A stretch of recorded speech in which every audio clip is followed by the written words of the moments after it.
Autre animé qui s'intitule Théogonia. Alors Théogonia, c'est une série où je n'attendais strictement rien et franchement, ça m'a beaucoup plu. Déjà dès le premier épisode, on est directement mis dans l'ambiance. Un petit jeune qui s'appelle Kai, qui est tout simplement en train de faire la guerre face à des macaques et à des orques géants. Donc là, tu te dis pourquoi pas, c'est intéressant. En plus de ça, il y a du pouvoir et on apprend tout de suite que Kai, en fait, il a un mystérieux pouvoir. Et franchement, j'ai beaucoup aimé tout au long de la série tous les événements qui se sont passés, puisqu'il va y avoir différentes guerres entre les macaques, les gorilles, les humains, pour une histoire de guerre. On va apprendre qu'en fait, il y a pas mal de dieux parmi eux qui ont des pouvoirs, etc., donc qui deviennent un peu plus forts.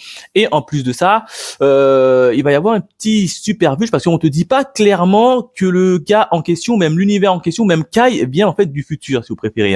Ça n'a pas été dit explicitement, mais plutôt implicitement. Et ça, franchement, c'est très fort. En fait, grosso modo, on est dans un animé isekai, mais ils te le font comprendre en fait à travers l'animé, ils te le font comprendre, mais sans pour autant te le dire de manière explicite. Je sais pas si on comprend plutôt bien.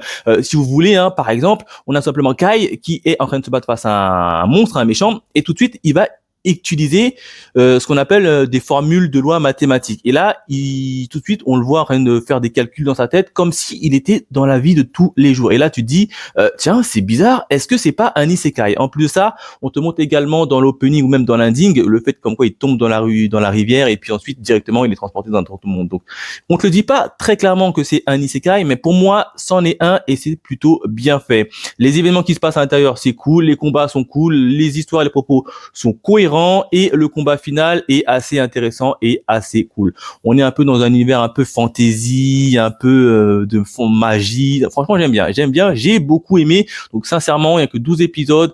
Si vous voulez passer un bon moment devant une histoire cohérente, allez-y, foncez et regardez Théogonia.